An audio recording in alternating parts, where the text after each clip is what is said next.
financial crisis recovery. Foreclosure, short sales, bankruptcy, credit card debt, job loss, depreciating home values, money management. Peace of mind when it comes to your finances seems completely out of reach under current conditions, but there is a way to achieve it. For the next 60 minutes, you're going to find out how to cover your assets. Cover your assets.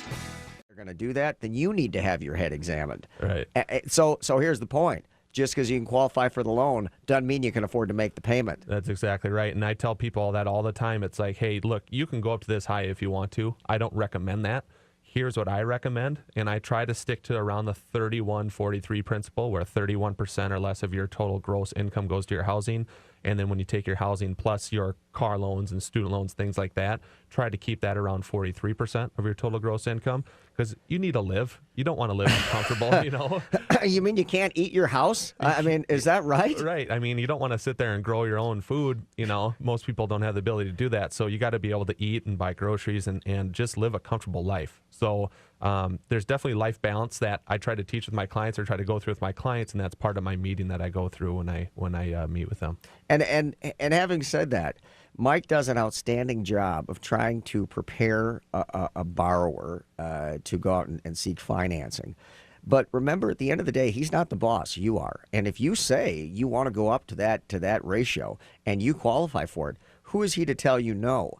And so you really need to know enough about your own personal financial situation to make those decisions. We're going to take a break here, our first break, and I want to be able to come back and talk about how to determine how much monthly payment you can afford to. And it is not going to see a mortgage broker to see much house you can qualify for. I think we've established that pretty well here in our first segment. Also want to encourage everybody who is considering refinancing, buying a new home in the future, and or a first-time home buyer, to call in and get your questions answered. This will be the most comprehensive answers you've ever heard to these situations, because frankly, that's the only way I know how to do it, is to give you a whole lot of information, which probably feels like a fire hose. But remember, guys, you can always go to the podcast found on Minnesota Home Talk, Jason's website, and Mike's website on ESPN 1500, as well as mine, Cover Your Assets. And you can listen to it over and over again, take notes, rewind it, re-listen to it, and make sure that you fully retain the information, because this information is invaluable to you. So we encourage you to call in. The number is 651-646-8255.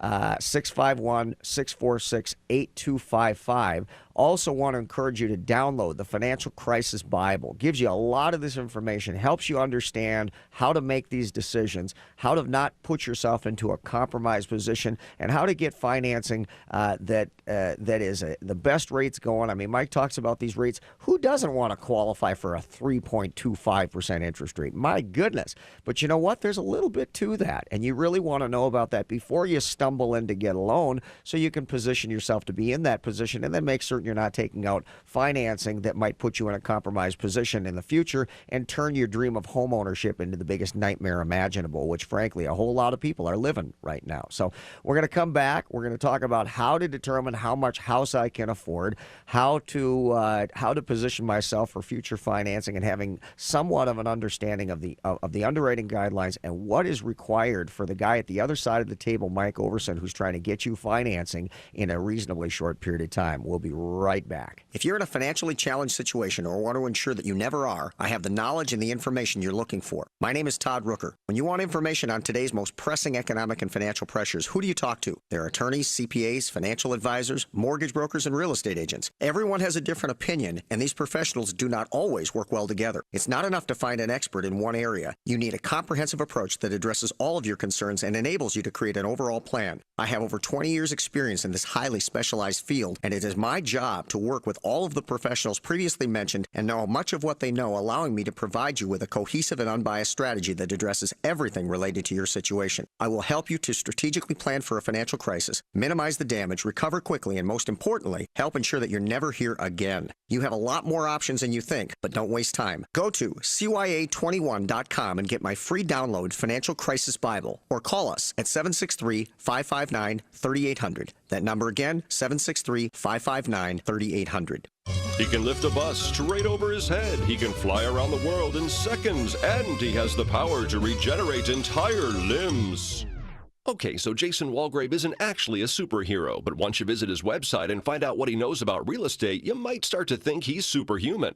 That's because at jasonwalgrave.com, you'll find absolutely anything you need to know about real estate in the Twin Cities. Get a free market analysis of your home, see current listings in your area, and find out great information on all foreclosures. You can learn about bank sales, short sales, and distress sales, plus how you can get the best deal possible. Also at jasonwalgrave.com, you can access a free seller's guide, which is a must-read for anybody thinking about putting their house on the market. Get information on how you can determine your total home sales costs, get your home noticed on the market, and learn what to look for when you're buying. Whether you're looking to buy or sell your home, your first step is to check out Jason Walgrave's website, jasonwalgrave.com, the #1 place for all your real estate questions. A lot of people probably don't want to think about attorney's fees, but what if they weren't just an expense? They were an investment. I'm Tom Fafinski with Virtus Law. If you own an interest in real estate or a business, we are your resource, especially in a down economy. Let Virtus Law help you experience a return on your investment in attorney's fees. Whether you're structuring, reorganizing, or planning ahead, visit us online at virtuslaw.com.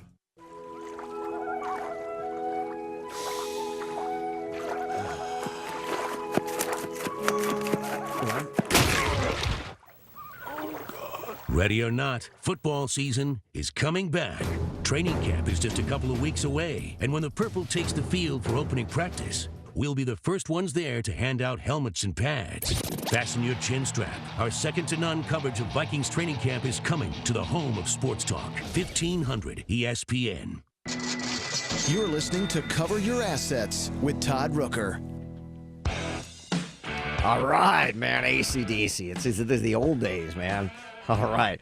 Hey, you are back listening to Cover Your Assets, and we're talking about how to position yourself for future financing, for a home purchase, for a refinance, and maybe for any type of financing for that matter. Mike and I were talking at the break a little bit about some of the more stringent guidelines that some of the lenders are imposing and how that could affect you. One of the things that I'll tell you is in our business, my job is to help people, and I have to know what the attorney, the CPA, the financial advisor, the mortgage broker, and the credit specialist and real estate agent all rolled into one. Sounds like a jack of all trades, master of none, but don't forget I teach continuing education to all of these people and specifically those classes. So I really do need to know all of these things. And while we are not specifically a credit repair company, I need to know everything that the credit repair specialist knows. And I'm going to tell you right now, I'll put my knowledge against anybody who owns a credit repair company any day of the week because I talk to people who write the code for the credit scoring model, not just the silly FICO magic classes, but how the code is really written as it relates to underwriting and creating a credit score and profile. But there are things that go way beyond that. One of the points that was made is that credit repair is a colossal waste of time unless you fundamentally change the way you manage your money. Of course, nobody wants to hear that because that is a grind and that's a lot tougher. And, the reality is you pay somebody $1,000 or whatever you're paying them to do this so-called credit repair. And I don't have any problem with it. Don't get me wrong. It's a worthwhile and useful service. However, you miss one 30-day late payment after your 1 year. And, hey, man, you took yourself from a 600 score to a 700 score. And you really can drive a score up 100 points readily. Okay, but let me tell you what else. You miss one payment, and you can see your score decline by as much as 100 points, and all the credit repair in the world will prove to be a colossal waste of time because you didn't fundamentally change the way you're managing your money.